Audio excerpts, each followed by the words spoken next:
നമസ്കാരം, എല്ലാ സജ്ജനങ്ങൾക്കും സന്ധ്യാദീപത്തിലേക്ക് സ്വാഗതം.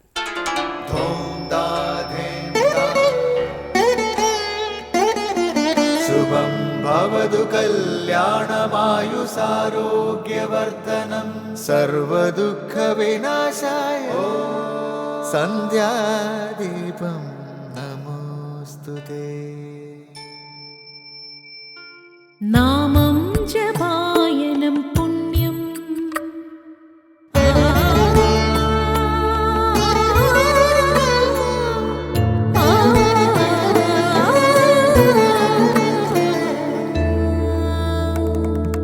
നാമം ജപായനം പുണ്യം നിരുപമദീപാങ്കുരം പോലെ സ്വരശ്രുതിലയവരമതുലം ദീവാങ്കണം മോക്ഷസംഗീതസാരം നീളും വഴിത്താരയിൽ ജീവതാരം മന്ത്രാലാപം മായാവിൻ നിൻ പ്രസാദം.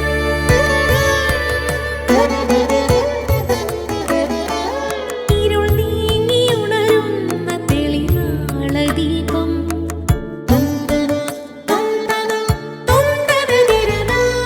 ഇരുൾ നീങ്ങിയുണരുന്ന തെളിനാളദീപം പ്രണവാമൃതം ചൊരിയുന്ന ദീപം. ദീപം ദീപം ദീപം ദീപം സന്ധ്യാദീപം.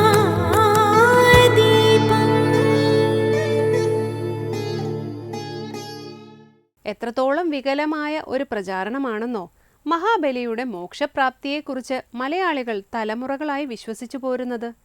സംസ്കാരത്തെ അവഹേളിക്കുന്ന വികലവും ശാസ്ത്രവിരുദ്ധവുമായ പ്രചാരണമാണിത്. സർവസമ്മതനായ കീഴാള രാജാവായ മഹാബലിയെ ആര്യനായ വാമനൻ പാതാളത്തിലേക്ക് ചവിട്ടിത്താഴ്ത്തി എന്നാണ് ഒരു പ്രചാരണം. സത്കർമ്മങ്ങൾ ചെയ്തും യാഗങ്ങൾ ചെയ്തും തപസ്സനുഷ്ഠിച്ചും ഭഗവത് ദർശനത്തിനും മോക്ഷപ്രാപ്തിക്കും അർഹനായ മഹാബലിയിൽ അവശേഷിച്ച ഗർവ് ശമിപ്പിക്കുന്നതിനാണ് ബലിയുടെ യജ്ഞശാലയിലേക്ക് വാമനമൂർത്തി എത്തുന്നത്. വാമനന്റെ മുന്നിൽ തൊഴുകൈയോടെ നിന്ന ബലി ചോദിച്ചത്, എന്നിൽ നിന്ന് അങ്ങ് എന്താണ് ആഗ്രഹിക്കുന്നത് എന്നായിരുന്നു. മോക്ഷപ്രാപ്തിക്ക് തടസ്സമായി നിൽക്കുന്ന ബലിയുടെ ഗർവമടക്കാനെത്തിയ ഭഗവാൻ ബലി പിറന്ന അസുരവംശത്തെ പ്രശംസിച്ചു. എന്നിട്ട് 3 അടി മണ്ണ് മാത്രം ആവശ്യപ്പെട്ടു. വിശ്വത്തിനും മുഴുവൻ അധിപനായ എന്നോട് എന്താണ് 3 അടി മണ്ണ് മാത്രം ചോദിക്കുന്നത്? അങ്ങയ്ക്ക് ബുദ്ധിയില്ലേ എന്നാണ് ബലി തിരിച്ചു ചോദിക്കുന്നത്. യാഗപുണ്യം കൊണ്ട് ഭഗവത് ദർശനം ലഭിച്ചിട്ടും ബലിയിൽ അഹങ്കാരബോധം ഒഴിയുന്നില്ല. ബലിയുടെ ചോദ്യത്തിന് മറുപടിയായി വാമനൻ പറഞ്ഞത്, 3 അടി മണ്ണ് കൊണ്ട് തൃപ്തിപ്പെടാത്തവൻ 3 ലോകങ്ങൾ കൊണ്ടും തൃപ്തിപ്പെടില്ല എന്ന പ്രസിദ്ധമായ സൂക്തമാണ്. തുടർന്ന് ബലി ഉദകദാനത്തിന് ജലം നൽകുന്നതിന് മുതിർന്നു. അപ്പോൾ ശുക്രാചാര്യർ വിളിച്ചു പറഞ്ഞു, കൊടുക്കരുത്, ഇത് ഹരിയാണ് എന്ന്. ഇങ്ങനെ ശുക്രാചാര്യരെ കൊണ്ട് പറയിപ്പിച്ചതും ഭഗവാൻ തന്നെ. ബലിയിലുള്ള ഭഗവാന്റെ അവസാന പരീക്ഷണമായിരുന്നു ദാനം ചോദിക്കൽ. തുടർന്ന് നമുക്ക് മാർഗദീപമാകുന്ന ഗുരുവചനം കേൾക്കാം. ഈശ്വരനോട് ഹൃദയം തുറക്കാനും അവിടുത്തോട് ഒരു വൈകാരിക ബന്ധം സ്ഥാപിക്കാനും ഏറ്റവും ഉത്തമമായ സാധനയാണ് പ്രാർത്ഥന. മാതാ അമൃതാനന്ദമയി ദേവി. അടുത്തതായി ശ്രീ ശങ്കരാചാര്യ രചിച്ച ശിവാനന്ദലഹരിയിലെ ശ്ലോകം ശ്രീ കാവാലം ശ്രീകുമാർ ആലപിക്കുന്നത് കേൾക്കാം.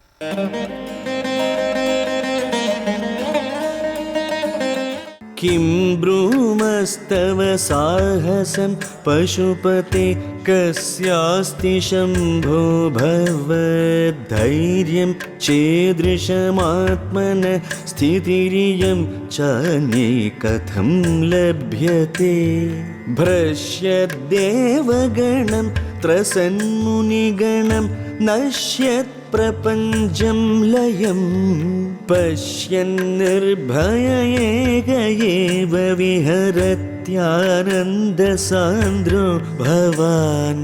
സന്ധ്യാദീപം.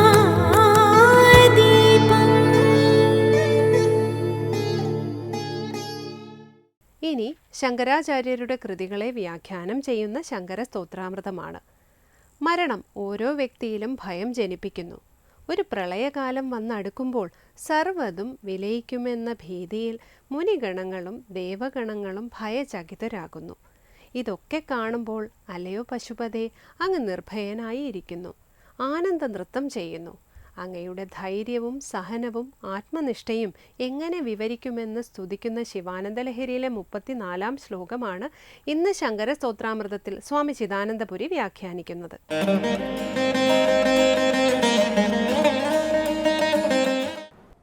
ശങ്കരകൃതികളിൽ ശിവാനന്ദലഹരിയിൽ 33 ശ്ലോകങ്ങളാണ് നമ്മൾ ശ്രദ്ധിച്ചത്.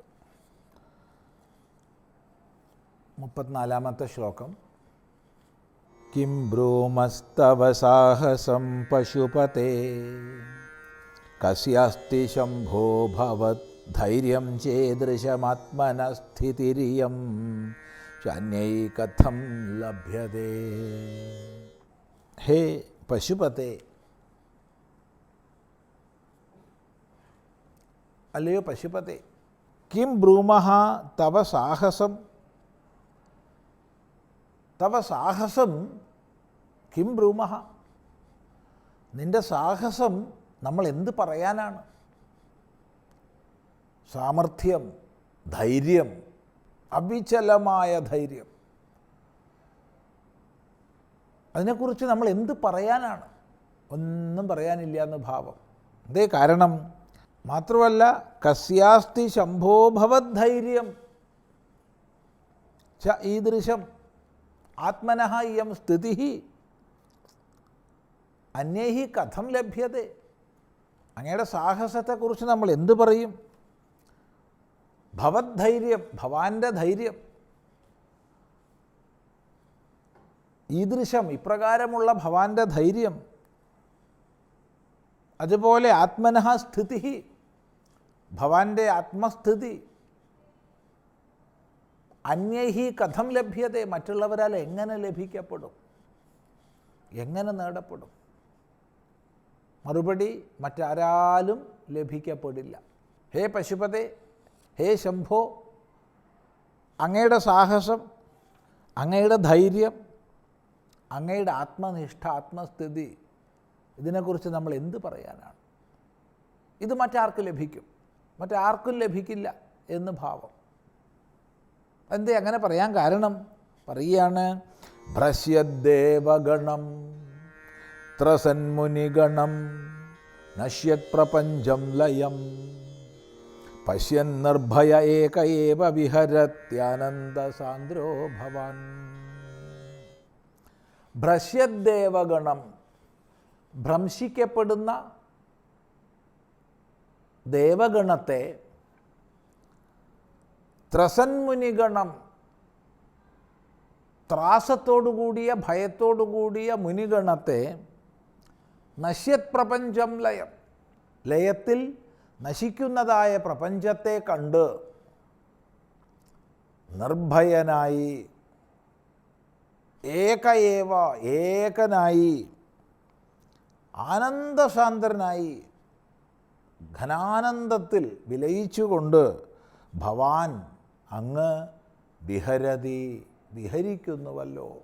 ഇത് നോക്കി കണ്ടു കഴിഞ്ഞാൽ അങ്ങയുടെ ധൈര്യവും സാഹസവും ആത്മസ്ഥിതിയും എങ്ങനെ വർണ്ണിക്കേണ്ടു?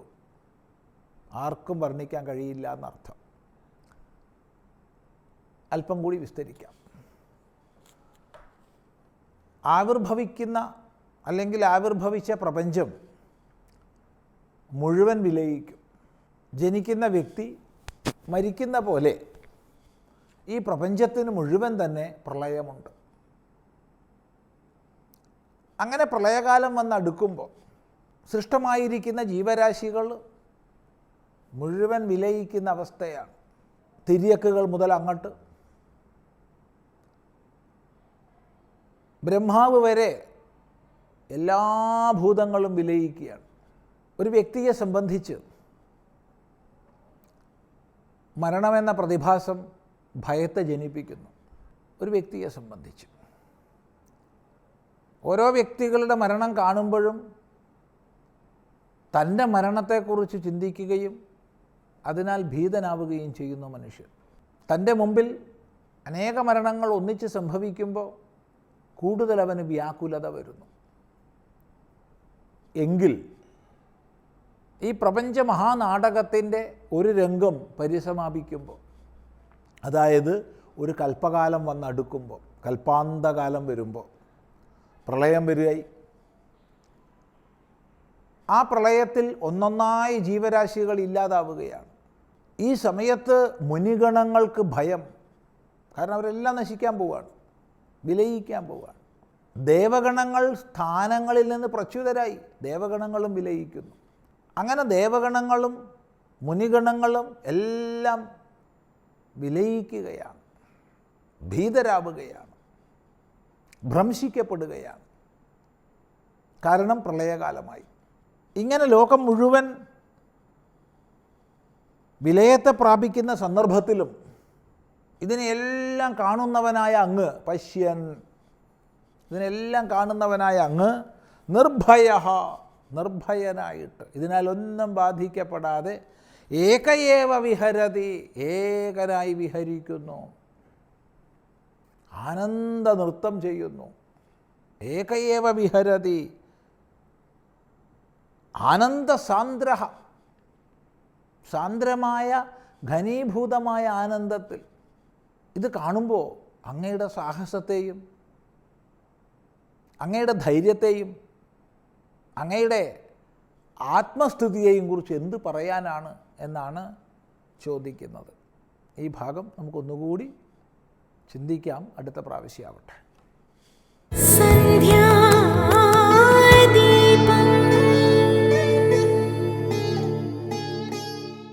തുടർന്ന് ക്ഷേത്രങ്ങൾ സാധനാ കേന്ദ്രങ്ങൾ എന്ന പങ്ക്തിയിലേക്ക്.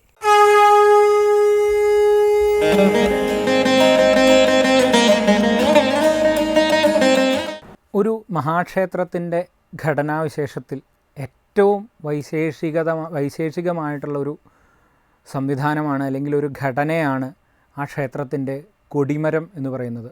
ധ്വജസ്തംഭം എന്ന് പറയുന്നത് വളരെ പ്രാധാന്യമർഹിക്കുന്ന ഒരു ഘടകമാണ്. ക്ഷേത്രത്തിൻ്റെ പുറത്ത് നമുക്ക് ഗോപുരത്തിൽ നിന്ന് അകത്തേക്ക് കടക്കുമ്പോൾ തന്നെ ആദ്യം കാണുന്നത് ഈ കൊടിമരത്തെ ആയിരിക്കും. ഈ കൊടിമരം എന്ന് പറയുന്നത്, ഈ കൊടിമരത്തിൻ്റെ മുകളിൽ പ്രതിഷ്ഠിക്കുന്നത് ദേവൻ്റെ വാഹനത്തെ തന്നെയാണ്. ഒരു മഹാവിഷ്ണുവിൻ്റെ ക്ഷേത്രമാണ് എന്നുണ്ടെങ്കിൽ ആ കൊടിമരത്തിന് മുകളിൽ പ്രതിഷ്ഠിക്കുന്നത് ഗരുഡനെയാണ്. ശിവക്ഷേത്രമാണ് എന്നുണ്ടെങ്കിൽ ആ കൊടിമരത്തിന് മുകളിൽ പ്രതിഷ്ഠിക്കുന്നത് നന്ദി അല്ലെങ്കിൽ വൃഷം എന്ന് പറയുന്ന ദേവൻ്റെ വാഹനത്തെയാണ്. ഓരോ ദേവനും അനുസരിച്ച് ഇത്തരത്തിൽ വാഹനത്തിന് വ്യത്യാസമുണ്ട്. ദുർഗയാണെന്നുണ്ടെങ്കിൽ സിംഹമാണ്, ശാസ്താവാണെന്നുണ്ടെങ്കിൽ അശ്വമാണ്, അതായത് കുതിര.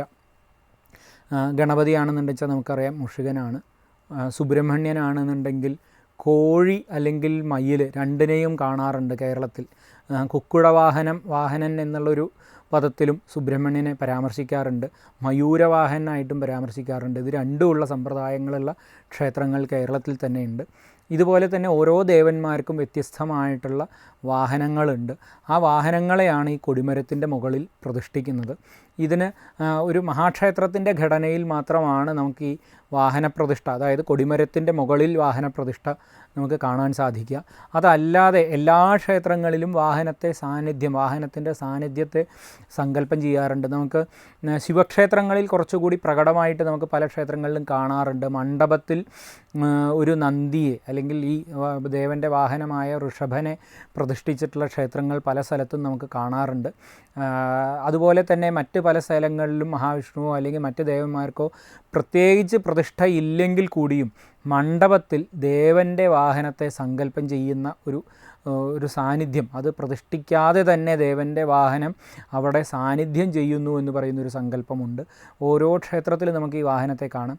ഇതിന് പുറമെ മഹാക്ഷേത്രങ്ങളിലേക്ക് എത്തുമ്പോൾ ഇതിന് പുറമെ ഈ മണ്ഡപത്തിലിരിക്കുന്ന വാഹനത്തിന് പുറമെ ഈ കൊടിമരത്തിൻ്റെ മുകളിൽ കൂടി ഈ വാഹനത്തെ പ്രതിഷ്ഠിക്കുന്നു എന്നുള്ളതാണ്. ഉത്സവകാലത്ത് കൊടിക്കൂറയിലേക്ക് ദേവഗ്രസ്ഥിത വാഹനമായിട്ടുള്ള ദേവൻ്റെ ഏറ്റവും മുന്നിലിരിക്കുന്ന, യഥാർത്ഥത്തിൽ ദേവനോട് ചേർന്നിരിക്കുന്ന ദേവൻ്റെ അഗ്രസ്ഥിതം എന്ന് പറഞ്ഞാൽ ഏറ്റവും മുന്നിലിരിക്കുന്ന ആ വാഹനത്തെ ആവാഹിച്ച് ഈ കൊടിക്കൂറയിലേക്ക് ലയിപ്പിച്ച ശേഷമാണ് ഈ കൊടിമരത്തിൽ കൊടിമരത്തിൽ നേരത്തെ തന്നെ പ്രതിഷ്ഠിച്ചിട്ടുള്ള വാഹനത്തെ പ്രതിഷ്ഠിച്ചിട്ടുണ്ടെങ്കിൽ കൂടിയും ഈ കൊടിക്കൂറയിലേക്ക് ഒരിക്കൽ കൂടി ദേവവാഹനത്തെ ആ ദേവ ചൈതന്യത്തിൽ നിന്ന് ആ ദേവൻ്റെ വാഹനത്തെ കൂടി ആവാഹിച്ച് ഈ കൊടിക്കൂറയിലേക്ക് സമ്മേളിപ്പിച്ചിട്ടാണ് ഉത്സവകാലത്ത് കൊടിയേറ്റം എന്ന് പറയുന്ന ചടങ്ങ് നടക്കുന്നത്. കൊടിയേറ്റത്തോടു കൂടിയാണ് ഉത്സവത്തിൻ്റെ ബാക്കി വൈശേഷികമായ ചടങ്ങുകളും ഒക്കെ നടക്കുന്നത്. ഒരു ദേവഗ്രസ്ഥിത വാഹനത്തെ മുകളിലേക്ക് ഉയർത്തി ആ ദേശത്ത് മുഴുവൻ ഈ ഉത്സവം കൊടിയേറി എന്നൊരറിയിപ്പാണ് യഥാർത്ഥത്തിൽ ഈ കൊടിയേറ്റത്തോടു കൂടി സാധാരണയായിട്ട് ചെയ്യുന്നത്. എന്തായാലും ഒരു ക്ഷേത്രത്തിലേക്ക് എത്തുമ്പോൾ ആ ക്ഷേത്രത്തിൻ്റെ കൊടിമരത്തിലുള്ള വാഹനത്തെ കണ്ടാൽ ആ ക്ഷേത്രത്തിലെ ദേവൻ ഏതെന്ന് തിരിച്ചറിയാൻ ആ വാഹനത്തെ നോക്കിയാൽ നമുക്ക് സാധിക്കും. ഞാൻ നേരത്തെ സൂചിപ്പിച്ചതുപോലെ ഓരോ ദേവന്മാരുടെയും വാഹനത്തെയാണ് അവിടെ പ്രതിഷ്ഠിച്ചിരിക്കുന്നത് എന്നുകൊണ്ട് തന്നെ ആ ക്ഷേത്രത്തിൻ്റെ പേരോ അല്ലെങ്കിൽ ഏത് ദേവനാണോ എന്നോ ആദ്യമായി നമ്മൾ ചെല്ലുന്നൊരു ക്ഷേത്രത്തിൽ ചെല്ലുമ്പോൾ മനസ്സിലായില്ലെങ്കിലും ഈ വാഹനത്തെ നോക്കി ഇത് വിഷ്ണുവാണ് അല്ലെങ്കിൽ ശിവനാണ്, ദുർഗയാണ്, ശാസ്താവാണ് എന്ന് നമുക്ക് തിരിച്ചറിയാൻ സാധിക്കുകയും അവിടെ നിന്ന് പ്രാർത്ഥിക്കാൻ സാധിക്കുകയും ചെയ്യും എന്നുള്ളത് കൂടി ഈ കൊടിമരം കൊണ്ടുള്ള ഒരു പ്രധാനപ്പെട്ട ഒരു സവിശേഷതയാണ്. അവസാനമായി ദീപാരാധനയാണ്. ക്ഷേത്രസന്നിധിയിലെത്തി അവിടുത്തെ പൂജാവിശേഷങ്ങളും ക്ഷേത്രചരിത്രവും മനസ്സിലാക്കി ദീപാരാധന തൊഴുതു മടങ്ങാം. എല്ലാവർക്കും നമസ്കാരം.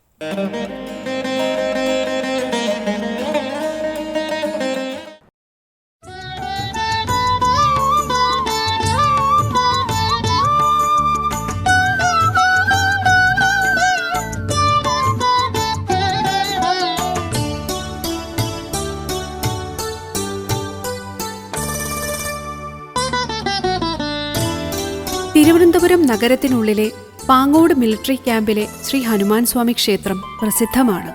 സൈനികരുടെ ഇഷ്ടമൂർത്തിയായ ഹനുമാൻ സ്വാമി ക്ഷേത്രത്തിന് ചരിത്ര പെരുമയുമുണ്ട്. ജഗത്രയ പൂജിത ജയ ഭഗവാൻ, ജയ ജയ ഹനുമാൻ, ജയ ഹനുമാൻ, ജഗത്രയ പൂജിത ജയ ഭഗവാൻ. തിരുവിതാംകൂർ സൈന്യവുമായി ബന്ധപ്പെട്ട ഈ ക്ഷേത്രം ഇന്ന് മദ്രാസ് റെജിമെന്റിന്റെ ഉടമസ്ഥതയിലാണ്. ഇവിടെ നിത്യനിദാന ചടങ്ങുകളെല്ലാം നോക്കി നടത്തുന്നതും മദ്രാസ് റെജിമെന്റാണ്. ജനകജ വത്സല ജയ ഹനുമാൻ, ജയ ജയ ഹനുമാൻ, ജയ ഹനുമാൻ, ജഗത്രയ പൂജിത ജയ ഭഗവാൻ.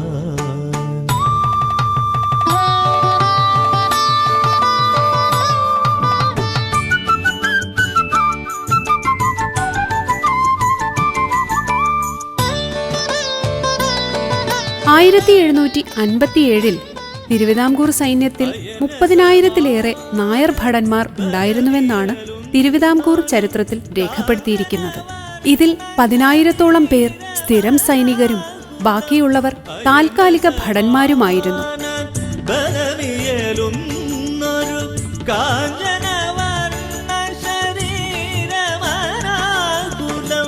1809 തിരുവിതാംകൂർ സൈന്യത്തിലുണ്ടായ കലാപത്തെ തുടർന്ന് സൈന്യത്തെ മുഴുവൻ പിരിച്ചുവിടാൻ തീരുമാനിച്ചു. അത്യാവശ്യങ്ങൾക്കായി 1-ാം നായർ ബറ്റാലിയനെയും ഏതാനും അശ്വാരൂഢ സേനകളെയും നിലനിർത്തി.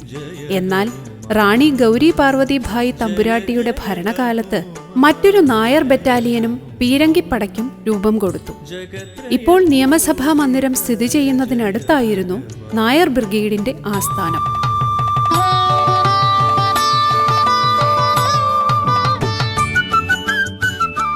1836 നായർ ബ്രിഗേഡിന്റെ ഭടന്മാർക്ക് കന്യാകുമാരി ജില്ലയിലെ ആലുവാമൊഴി എന്ന സ്ഥലത്ത് വെച്ച് പരിശീലനമുണ്ടായിരുന്നു. അവിടെ ഒരു ആലിന്റെ ചുവട്ടിൽ നിന്ന് ഭടന്മാരിൽ ചിലർ ഒരു ശിവവിഗ്രഹം കണ്ടെടുത്തിരുന്നു. പരിശീലനം കഴിഞ്ഞു വന്ന ഭടന്മാർ ആ വിഗ്രഹം പാളയത്തെ സൈനിക താവളത്തിൽ പ്രതിഷ്ഠിച്ചു. 1935 നായർ ബ്രിഗേഡ് രാജ്യസേനയായി അവരോധിക്കുകയും അവരുടെ ആസ്ഥാനം കൊട്ടാരത്തിന് അല്പമകലെയുള്ള പാങ്ങോട്ടേക്ക് മാറ്റുകയും ഉണ്ടായി. ഭടന്മാർ പാളയത്തെ ആസ്ഥാനത്ത് പൂജിച്ചാരാധിച്ച ഹനുമാൻ വിഗ്രഹവും ശിവപ്രതിഷ്ഠയും പാളയത്തേക്ക് മാറ്റാൻ ശ്രമിച്ചെങ്കിലും ജ്യോതിഷ പ്രവചനവും തദ്ദേശവാസികളുടെ എതിർപ്പും കാരണം ഹനുമാൻ വിഗ്രഹം അവിടെ തന്നെ നിലനിർത്തി. ഒടുവിൽ കോട്ടയ്ക്കടുത്ത് നായർ ബ്രിഗേഡ് ഭടന്മാർ ആരാധിച്ചിരുന്ന ഹനുമാൻ വിഗ്രഹം പാങ്ങോട് പ്രതിഷ്ഠിച്ചു. മറ്റെല്ലാ ദേവതാ സങ്കല്പത്തിലെ പ്രതിഷ്ഠകളും ഇവിടെ ഉണ്ടെങ്കിലും പ്രമുഖ സ്ഥാനം ഹനുമാൻ സ്വാമിക്കായി മാറി. ശ്രീ ഹനുമാന്റെ മുഖ്യപ്രതിഷ്ഠ കൂടാതെ മഹാവിഷ്ണു, മഹാദേവൻ, മഹാഗണപതി, നാഗരാജാവ് തുടങ്ങിയ ഉപദേവതാ പ്രതിഷ്ഠകളും ഇവിടെയുണ്ട്.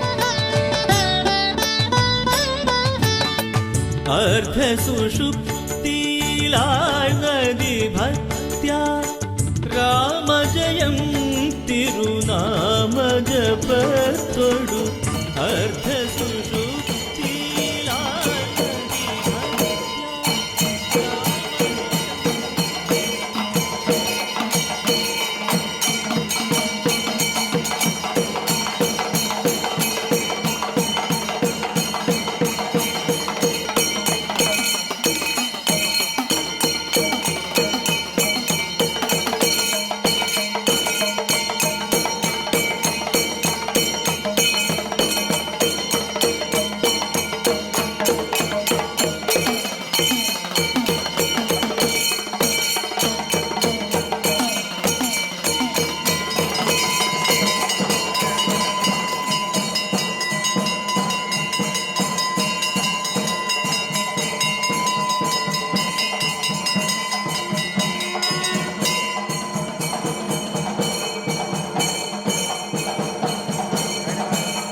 ദഹനതപ്തസുവർണസമപ്രഭം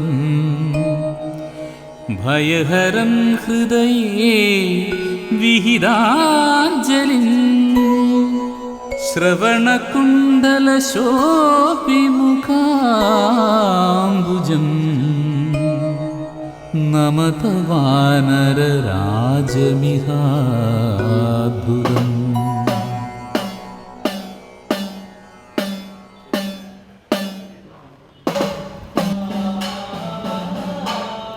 പൂർണ്ണമായും ഇന്ത്യൻ കരസേനയുടെ നിയന്ത്രണത്തിലാണെങ്കിലും മദ്രാസ് റെജിമെന്റിൽ നിന്ന് വിരമിച്ച സൈനികരും ഹിന്ദു സമുദായത്തിൽ നിന്ന് തിരഞ്ഞെടുക്കുന്നവരും ചേർന്നാണ് ക്ഷേത്രത്തിന്റെ നടത്തിപ്പ്. ഇന്ത്യയിലെ എല്ലാ സംസ്ഥാനങ്ങളിൽ നിന്നുള്ളവരും ഇവിടെ ആരാധന നടത്തുമ്പോഴും ക്ഷേത്രത്തിലെ പൂജകൾ കേരളീയ താന്ത്രിക വിധിപ്രകാരമാണ്. വൃത്തിയും അച്ചടക്കവും പാങ്ങോട് ശ്രീ ഹനുമാൻ സ്വാമി ക്ഷേത്രത്തെ മറ്റ് ക്ഷേത്രങ്ങളിൽ നിന്നും വ്യത്യസ്തമാക്കുന്നു.